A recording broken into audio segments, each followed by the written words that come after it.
ಕೀರ್ತನೆಗಳು 35ನೇ ಅಧ್ಯಾಯ 3ನೆಯ ವಾಕ್ಯ. ನೀನೇ ಬಲ್ಲೆಯನ್ನು ಯುದ್ಧದ ಕೊಡಲಿಯನ್ನು ಹಿಡಿದು ನನ್ನನ್ನು ಹಿಂದಟ್ಟುವ ವೈರಿಗಳನ್ನು ಪ್ರತಿಭಟಿಸು, ನಾನೇ ನಿನ್ನನ್ನು ರಕ್ಷಿಸುವೆನೆಂದು ಅಭಯ ಕೊಡು. ಈ ವಾಕ್ಯದಲ್ಲಿ ಅರಸನಾಗಿದ್ದಂಥ ದಾವೀದನು ಶತ್ರುಗಳ ಮೇಲೆ ದೇವರು ಕೊಡುವಂಥ ಜಯಕ್ಕೋಸ್ಕರ ಪ್ರಾರ್ಥಿಸಿ ನುಡಿದಂಥ ಸಂಗತಿಗಳನ್ನು ವಿವರಿಸಲಾಗಿದೆ. ನೋಡುವಂಥ ಸಮಯದಲ್ಲಿ ಇದರ ಆರಂಭದಲ್ಲೇ ಅವನು ಪ್ರಾರ್ಥಿಸುವಾಗ ಹೇಳುತ್ತಾ ಇದ್ದಾನೆ, ಯೆಹೋವನೇ, ನನ್ನ ಸಂಗಡ ವ್ಯಾಜ್ಯ ಮಾಡುವವರೊಡನೆ ವ್ಯಾಜ್ಯ ಮಾಡು, ನನ್ನ ಮೇಲೆ ಯುದ್ಧ ಮಾಡುವವರ ಸಂಗಡ ಯುದ್ಧ ಮಾಡು ಎಂಬುದಾಗಿ. ಅಂದರೆ ಇಲ್ಲಿ ಸ್ಪಷ್ಟವಾಗಿ ತಿಳಿಯಬಹುದು, ವೈರಿಗಳಿಂದ ಬಾಧಿಸಲ್ಪಟ್ಟವನಾಗಿ ಒಂದು ಇಕ್ಕಟ್ಟಿನ ಅವಸ್ಥೆಯಲ್ಲಿ ಜಯಕ್ಕೋಸ್ಕರ ಬೇಡುವಾಗ ಈ ಒಂದು ಪ್ರಾರ್ಥನೆಯನ್ನು ಅವನು ಮಾಡುತ್ತಾ ಇರುವಂಥದ್ದು. ಹಾಗೆ ನೋಡುವಾಗ ನೀನೇ ಬಲ್ಲೆಯನ್ನು ಯುದ್ಧದ ಕೊಡಲಿಯನ್ನು ಹಿಡಿದು ನನ್ನನ್ನು ಹಿಂದಟ್ಟುವ ವೈರಿಗಳನ್ನು ಪ್ರತಿಭಟಿಸು, ನೀನೇ ನನ್ನನ್ನು ರಕ್ಷಿಸುವೆನೆಂದು ಅಭಯ ಕೊಡು ಎಂಬುದಾಗಿ ಅವನು ಪ್ರಾರ್ಥಿಸುತ್ತಾ ಇದ್ದಾನೆ. ಅಂದರೆ ದೇವರೇ, ನೀನೇ ಯುದ್ಧ ಮಾಡಿ ನನಗೆ ಜಯವನ್ನ ಕೊಡೆಂಬುದಾಗಿ ಅವನು ಪ್ರಾರ್ಥಿಸಿದ್ದಾಗಿಯೂ ಕೂಡ ಒಂದು ವಿಷಯದ ಸ್ಪಷ್ಟತೆಯನ್ನು ಅವನು ಎದುರು ನೋಡುತ್ತಾ ಇದ್ದಾನೆ. ನೀನೇ ನನ್ನನ್ನು ರಕ್ಷಿಸುವೆನೆಂಬುದಾಗಿ ಅಭಯ ಕೊಡು ಎಂಬುದಾಗಿ.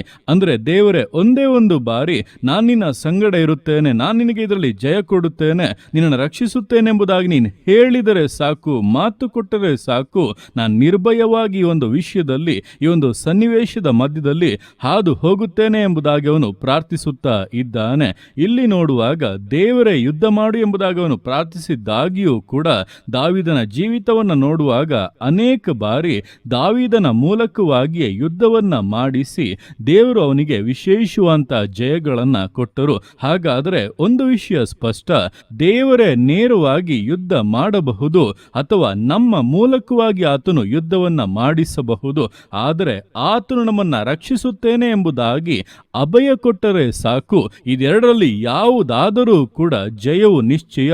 ನಮ್ಮ ಜೀವಿತವು ಮೇಲುಗಳನ್ನು, ಸಮೃದ್ಧಿಯನ್ನು ಕಂಡೇ ಕಾಣುತ್ತವೆ. ಶತ್ರುಗಳ ನಾಶನವು ಉಂಟಾಗಿಯೇ ಉಂಟಾಗುತ್ತದೆ. ಆದ್ದರಿಂದ ಈ ದಿವಸಗಳಲ್ಲಿ ನಿಮ್ಮ ಜೀವಿತದಲ್ಲಿ ನೀವು ದೇವರಿಂದ ಅನೇಕ ವಿಷಯಗಳನ್ನು ಎದುರು ನೋಡುತ್ತಾ ಇರಬಹುದು. ಹಾಗೆ ನೀವು ಕೆಲವೊಂದು ವಿಷಯಗಳನ್ನು ಮಾಡುವುದಕ್ಕೆ ಮುಂದಾಗಿ ದೇವರೇ ಸಹಾಯ ಮಾಡೆಂಬುದಾಗಿ ಕೂಡ ಕೇಳುತ್ತಾ ಇರಬಹುದು. ಇದೆರಡೂ ಕೂಡ ಇರಲಿ, ಆದರೆ ಒಂದು ವಿಷಯಕ್ಕೆ ಬಹಳ ಪ್ರಾಧಾನ್ಯತೆಯನ್ನ ಕೊಡಿ. ದೇವರೇ, ನೀನು ನನಗೆ ಅಭಯವನ್ನ ಕೊಡು, ಈ ವಿಷಯದಲ್ಲಿ ನಾನು ಕಾರ್ಯವನ್ನ ಮಾಡಿಕೊಡುತ್ತೇನೆ, ಇದನ್ನು ನಿನಗೆ ಸಫಲ ಮಾಡಿಕೊಡುತ್ತೇನೆ, ಇದರಲ್ಲಿ ಆಶೀರ್ವಾದವನ್ನು ಉಂಟು ಮಾಡುತ್ತೇನೆ, ಇದರಲ್ಲಿ ನಿನಗೆ ಅಭಿವೃದ್ಧಿಯನ್ನ ಕೊಡುತ್ತೇನೆ, ನಿನ್ನ ಜೀವಿತ ಈ ಮಾರ್ಗದಲ್ಲಿ ಮುನ್ನಡೆಯಲು ನಾನು ಸಂಗಡ ಇರುತ್ತೇನೆ.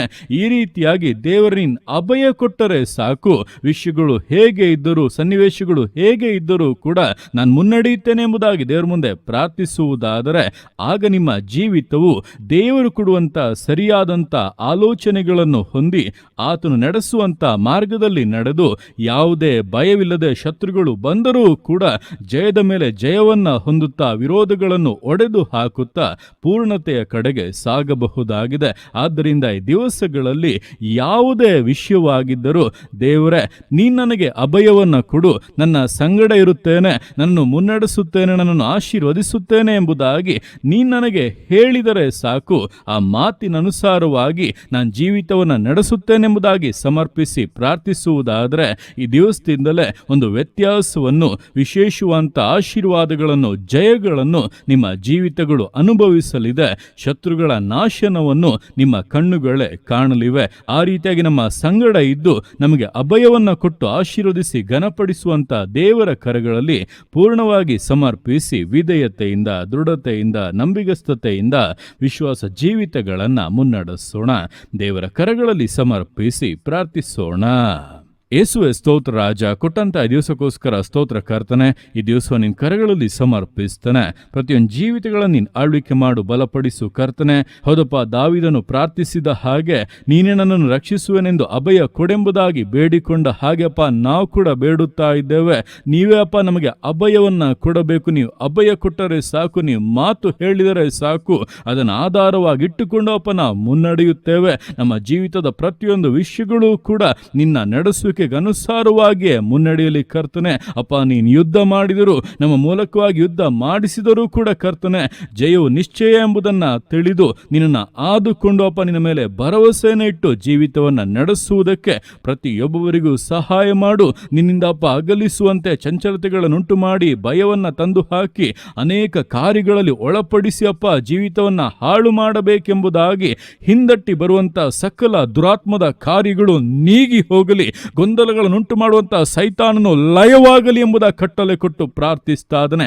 ಯೇಸು ಕ್ರಿಸ್ತನ ಅಧಿಕಾರವುಳ್ಳ ನಾಮದಲ್ಲಿ ಜೀವಿತಗಳಪ್ಪ ನಿನ್ನ ನಿಯಂತ್ರಣಕ್ಕೆ ಒಪ್ಪಿಸಲ್ಪಡಲಿ, ಕುಟುಂಬಗಳಪ್ಪ ನಿನ್ನ ನಿಯಂತ್ರಣದಲ್ಲಿ ಮುಂದೆ ಸಾಗಲಿ. ಒಂದು ವಿಷಯವೂ ಕೂಡ ಅಪ್ಪ ನಿನ್ನ ಕೈಜಾರಿ ಹೋಗದಂತೆ ಎಲ್ಲವೂ ನಿನ್ನ ಕರಗಳಲ್ಲಿ ಸಮರ್ಪಿಸಿ ಮುಂದೆ ಸಾಗುವಂಥ ವಿಶೇಷ ಕೃಪೆಯನ್ನ, ಆ ಜ್ಞಾನವನ್ನು ಅಪ್ಪ ಒಬ್ಬೊಬ್ಬರಿಗೂ ಅನುಗ್ರಹಿಸು. ನೀನೇ ಅಭಯವನ್ನು ಕೊಟ್ಟು ಕರ್ತನೆ ಜಯದಲ್ಲಿ ನಡೆಸಬೇಕೆಂದು ಪ್ರಾರ್ಥಿಸ್ತಾ ಇದ್ದಾನೆ. ಜೀವಿತದ ಎಲ್ಲ ಸೋಲುಗಳು, ನಿರಾಸೆಗಳು, ಇಕ್ಕಟ್ಟುಗಳು ಹಿಂದೆ ಮಾರ್ಪಡಲಿ. ಇಂದಿನಿಂದಲೇ ವಿಸ್ತಾರವು, ಆಶೀರ್ವಾದಗಳು, ಮೇಲುಗಳು ಜೀವಿತಕ್ಕೆ ಅನುಗ್ರಹಿಸಲ್ಪಡಲಿ. ಅಪ್ಪ ತಂದೆಯೇ, ಆ ರೀತಿಯಾಗಿ ಪ್ರಾರ್ಥಿಸಿ ಸಮರ್ಪಿಸ್ತಾ ಇರುವಂಥ ಒಬ್ಬೊಬ್ಬರನ್ನ ನೀನು ಆಶೀರ್ವದಿಸುವಂಥ ನಿನ್ನ ಪ್ರೀತಿಗೋಸ್ಕರ, ಕೃಪೆಗೋಸ್ಕರ ಅಪ್ಪ ನಿನಗೆ ಸ್ತೋತ್ರಗಳು. ಪ್ರತಿಯೊಂದು ಜೀವಿತಗಳನ್ನು ಅಪ್ಪ ನಿನ್ನ ಕರಗಳಲ್ಲಿ ಸಮರ್ಪಿಸ್ತಾ ಇದ್ದಾನೆ. ಆಶೀರ್ವದಿಸು, ಮಾನಿಸು, ಘನಪಡಿಸು. ಎಲ್ಲ ನಿನ್ನ ಕರಗಳಲ್ಲಿ ಸಮರ್ಪಿಸಿ ಎಲ್ಲ ಸ್ತುತಿಗಾನ ಮಾನ್ಮನಿನೊಬ್ಬನಿಗೆ ಸಲ್ಲಿಸಿ ಯೇಸುವಿನ ನಾಮದಲ್ಲಿ ಬೇಡುತ್ತೇನೆ ನಮ್ಮ ತಂದೆಯೇ. ಆಮೇನ್, ಆಮೇನ್.